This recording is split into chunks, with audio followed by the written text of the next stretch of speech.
Assalamualaikum warahmatullahi wabarakatuh. Gimana kabarnya anak-anak? Baik. Kali ini saya akan menampilkan presentasi tentang pencegahan penyebaran virus corona.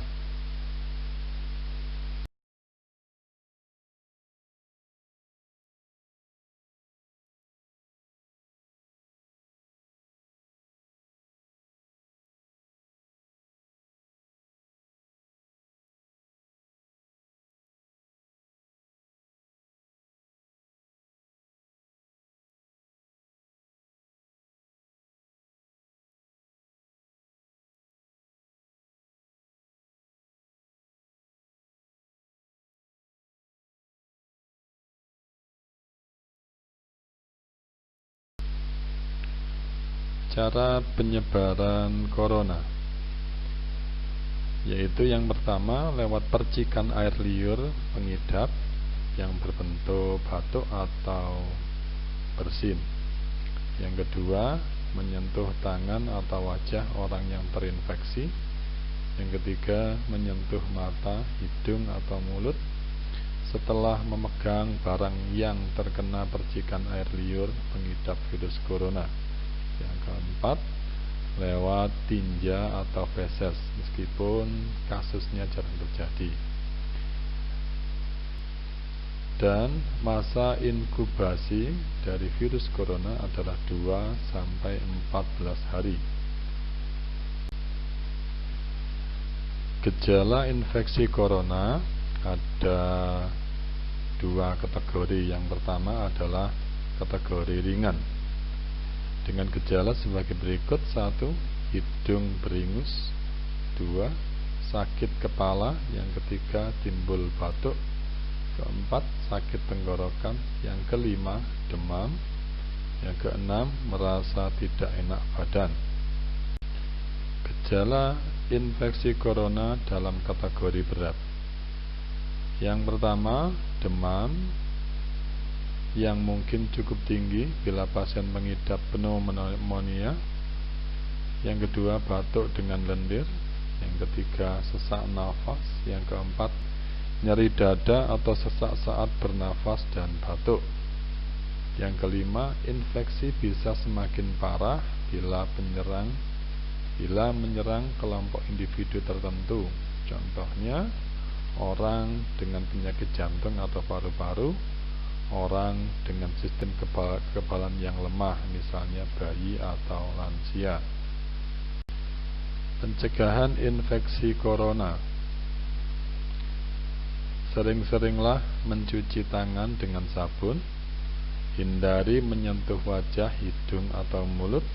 Hindari kontak langsung atau berdekatan dengan orang yang sakit.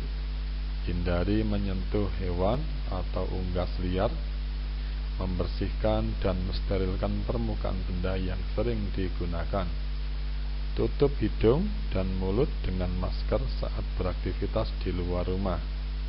Jangan keluar rumah dalam keadaan sakit.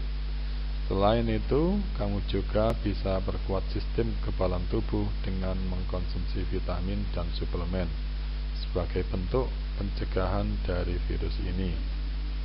Untuk mengetahui seseorang terkena virus corona atau tidak, kita bisa menggunakan dua metode tes COVID-19.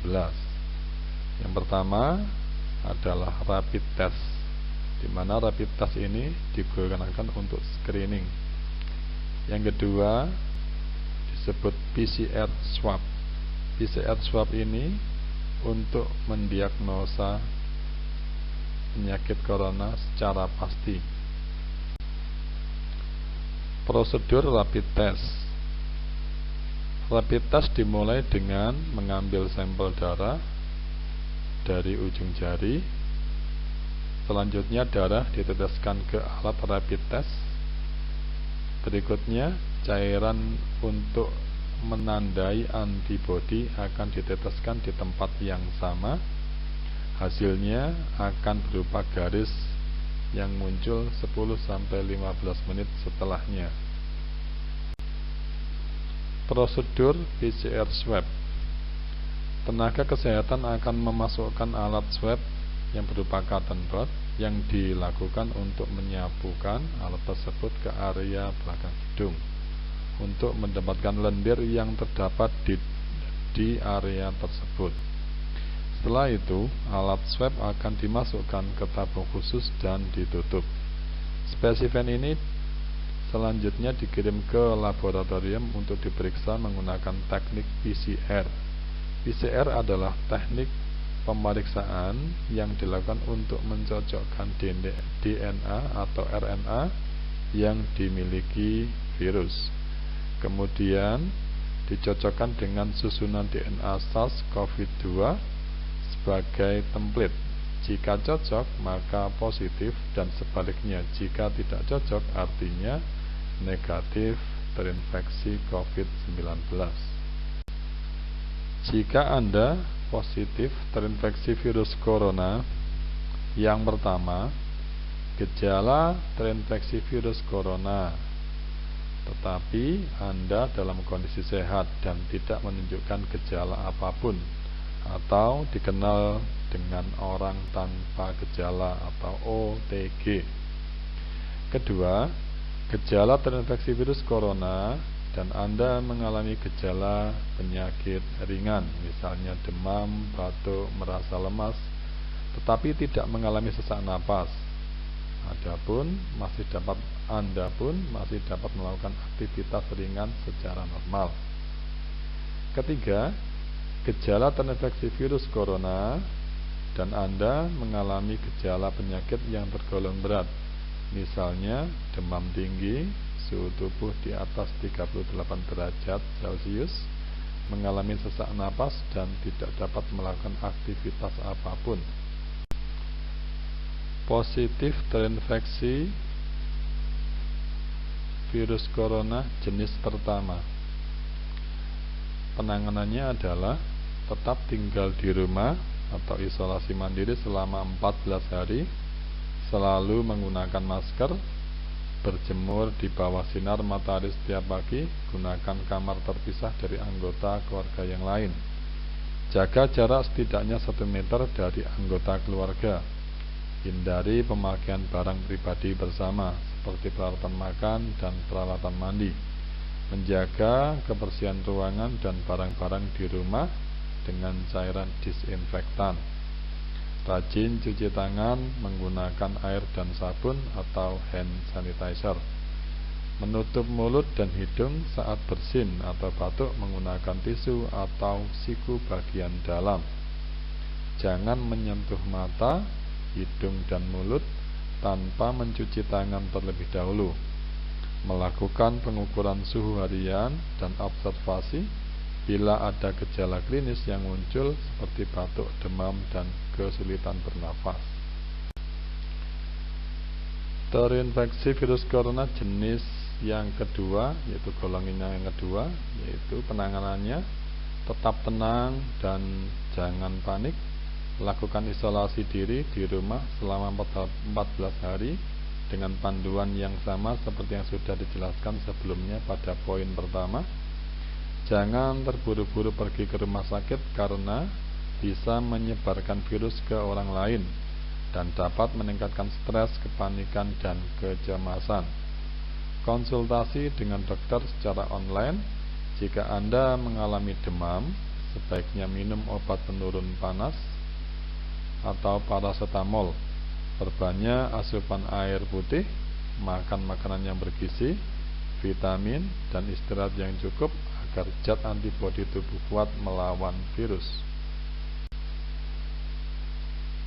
Terinfeksi virus corona jenis yang ketiga, yaitu langkah-langkahnya yaitu menghubungi kontak darurat 119, memeriksakan diri ke rumah sakit rujukan COVID-19, selalu menggunakan masker, lakukan etika bersin dan batuk menggunakan tisu atau siku bagian dalam. Setelah itu langsung buang tisu di tempat sampah tertutup dan bersihkan tangan menggunakan air mengalir dan sabun atau hand sanitizer. Senantiasa mencukupi makanan sehat dan bergizi serta asupan air putih. catatanku, sebagian besar orang yang mengalami gejala terinfeksi virus corona memang bergejala ringan atau bahkan tanpa mengalami gejala apapun. Jadi sebaiknya tetap tenang dan jangan panik, lakukan isolasi mandiri di rumah. Jangan panik lalu berbondong-bondong ke rumah sakit yang akan membuat tenaga medis menjadi kewalahan. Akibatnya, pelayanan kesehatan tidak dapat fokus menangani pasien positif virus corona dengan gejala berat dan kritis. Jadi, mari putus rantai penyebaran virus corona dengan memprioritaskan pelayanan rumah sakit bagi yang kritis, agar tidak bertambah lagi korban jiwa yang disebabkan oleh positif virus corona.